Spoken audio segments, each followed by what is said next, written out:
Hello दोस्तों, कैसे हैं आप। हमारी आज की कहानी है विश्वास। अगर यह कहानी आपको पसंद आए तो प्लीज़ इस वीडियो को लाइक शेयर और मेरे चैनल को सब्सक्राइब जरूर करिएगा। मेरा नाम रोशनी है। अभी अभी मेरी शादी हुई है। अच्छा घर और अच्छा पति मिला है। रोशन नाम है उनका। उनके पिता के यह 2 बेटे हैं। छोटे भाई की अभी पढ़ाई चल रही है। इनकी एक अच्छी दुकान है जिसे रोशन पापा जी और मम्मी जी संभालते हैं। शादी को अभी मेरे 10 दिन ही हुए हैं और मैं अपने आप को बहुत खुदकिस्मत मानती हूँ क्योंकि मुझे बहुत प्यार करने वाला पति नसीब हुआ है।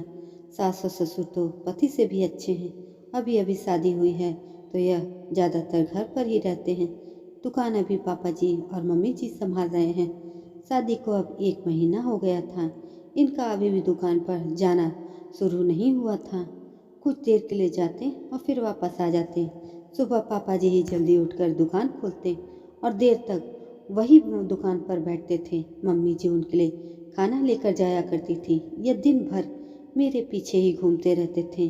मैंने इन्हें बोला भी कि अच्छा नहीं लगता है, अब आप रेगुलर दुकान पर जाना शुरू करिए, वरना पापा मम्मी कहेंगे कि मैंने आपको कंट्रोल करके रखा है। उन्होंने बोला, ऐसा कुछ नहीं होगा, वो सब बातें तुम मत सोचो। एक दिन हमारे कमरे की नल की टंकी खराब हो गई तो हमारे बाथरूम में पानी नहीं आ रहा था, तो मुझे नहाने के लिए हॉल के बाथरूम में जाना पड़ा। मेरे पति तब सो रहे थे। मैं बाथरूम में नहाने चली गई। कुछ ही सेकंड के बाद वह उठकर दरवाजे के बाहर आ खड़े हुए और बाहर से ही मुझे आवाज़ देते हुए पूछे, रोशनी तुम अंदर हो क्या।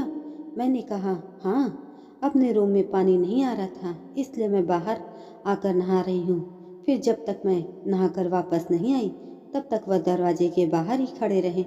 ऐसा वह रोज करने लगे। एक दिन वो बाथरूम में नहा रहे थे तब कोरियर वाला आया। घर पर कोई नहीं था तो मैं रिसीव करने के लिए दरवाजे पर गई। मैं अभी उससे बात कर ही रही थी कि यह बाथरूम से टॉवल में ही भाग कर आए। आते ही मुझे जोर से कहते हैं कि तुम अंदर जाओ। फिर उसके जाने के बाद किचन में आकर मुझसे कहते हैं कि इस तरह अनजान आदमी से बात करना सेफ नहीं है, तुम ध्यान रखा करो। फिर इसके बाद मैंने कई बातें देखी, जैसे कि जब भी हम बाहर खाने या किसी और काम से जाते थे तो वह मुझे इधर उधर नहीं देखने देते थे। कहीं खाना खा रहे होते तो मेरी नज़रें कहाँ हैं, मैं किसे देख रही हूँ देखते रहते थे। बार बार अपनी जगह बदलते रहते थे। मेरे पति का यह स्वभाव मेरे सास ससुर भी देख रहे थे। एक दिन पापा ने उन्हें दुकान के काम से बाहर जाने को कहा तो उन्होंने मना कर दिया। फिर पापा को ही जाना पड़ा। वो बस मेरे ही पीछे रहते। फ़ोन पर मैं किससे बात कर रही हूँ, मेरे फ़ोन में किसका नंबर और किसका मैसेज आया है यह चेक किया करते थे।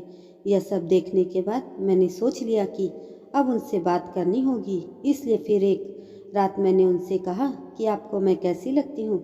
वह बोले अच्छी लगती हो। मैंने कहा आप मुझ पर विश्वास तो करते हैं।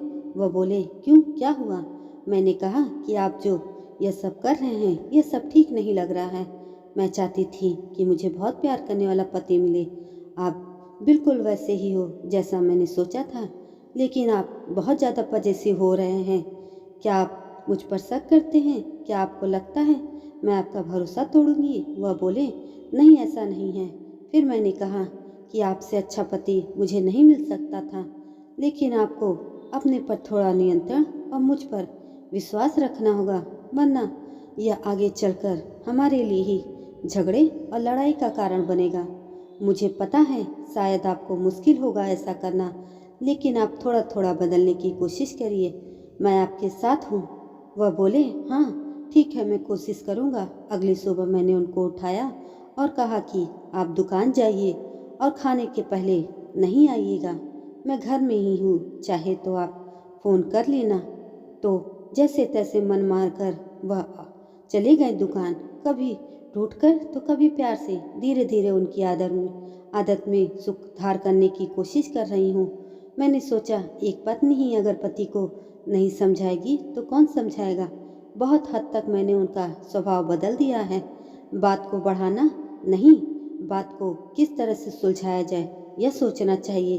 हम दोनों में एक बात तय हुई थी कि हम एक दूसरे के मन में क्या चल रहा है हमेशा एक दूसरे को बताते रहेंगे। बात नहीं करना, अपनी बात मन में ही रखना ही किसी समस्या को जन्म देता है। वह मेरी बातों को समझने की कोशिश करते हुए अपने स्वभाव में बदलाव ला रहे थे। अब वह अपने काम पर समय पर जाते और समय से ही आते। यह देख मेरे सास ससुर बहुत खुश हुए और उन्हें बहुत अच्छा लगा कि उनका बेटा आज उनके काम में हाथ बटा रहा है और उनके इस स्वभाव से हम भी आज अपना जीवन खुशी खुशी बिता रहे हैं। दोस्तों, ये कहानी आपको कैसी लगी कमेंट करके ज़रूर बताएं और ऐसी ही अन्य कहानियों के लिए मेरे चैनल को सब्सक्राइब जरूर करें। धन्यवाद।